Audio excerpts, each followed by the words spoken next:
Naungkat sa investigasyon ng Quad Committee ang di umano'y pagiging isang espiya ni Disbis Bamban Tarlac Mayor Alice Guo. Dahil dito naging usapan na rin ngayon kung panahon na nga ba para i-revise o amyendahan ang espionage law sa bansa. Yan ang tatalakay ni Professor Antonio Contreras sa Punto de Vista. Professor.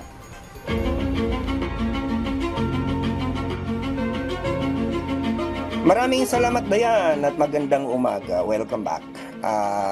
Na-miss kita.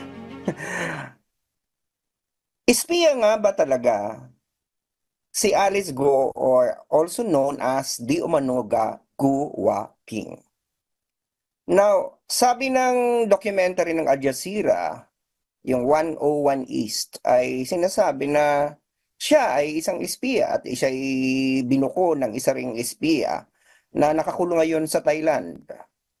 So ngayon may mga panawagan na tayo na i-revise ang batas ng espionage. Sapagkat ayon nga kay Secretary Teodoro, ito ay bagay lamang sa panahon ng giyera o kaya ang tinutukoy dito patungkol sa national defense. At ngayon lumalabas na hindi lamang ito sa panahon ng giyera natin dapat tingnan. So tama nga naman na dapat nating palakasin ang batas. Pero hindi lamang dapat sa parusa. Hindi lamang dapat sa parusahan natin ng mga espiya kahit walang panahon ng giyera. Kundi dapat din nating pinapalakas ay ang kakayahan at ang ating mga institusyon, ang ating mga gobyerno, ang ating mga ahensya ng pamahalaan na mahanap ang mga to, ma-detect. Alam mo, hindi na kailangan ng yung hearing in aid of legislation. Matagal na nating alam na target ng espionage ang Pilipinas dahil ito ay may strategic na papel na ginagampanan sa global affairs.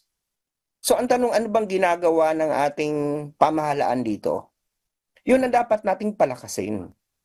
Puro ingay ang ating nakikita, puro personalan, puro drama sa Congress. Kung ibang bansa ito, tahimik na nila itong iniimbestigahan. Bago pa man ito sumambulat in public, nahuli na yung mga espiyang yan.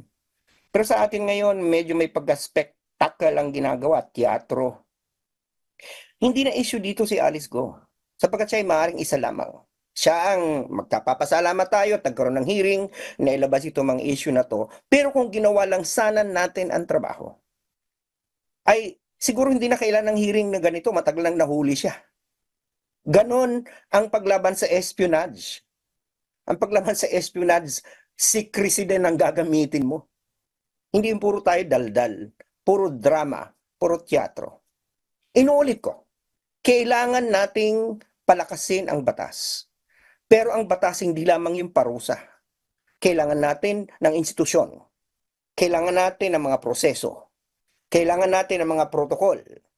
At kailangan natin ng tiyak, tahimik at siguradong pag-iimbestiga. Dahil yan ang mundo ng espiya. Ang mundo ng espiya nagtatago sa mga salambong ng mayor ka, congressman ka, senador ka, hindi natin alam. Baka yung kapitbahay natin espiya na. At yung mga yan, kailangan labanan mo rin ng stealth. Kailangan mo rin labanan ng secrecy. Kung nanood kayo ng mga sini, di ba, ng mga spy movies, nakikita natin, hindi naman nagkakaroon ng mga senatorial hearings, congressional hearings doon. Basta na lang nahuhuli ang mga espiyang yan. Palakasin ang sistema ng pamamahala. Palakasin ang mga institusyon at hindi lamang yung parusahan ng mga espiya. Yan naman po aking punto de vista ngayong araw na to. Balik sa inyo dyan sa studio. Dayan, magandang umaga at maraming salamat. At maraming salamat din po, Professor Antonio Contreras.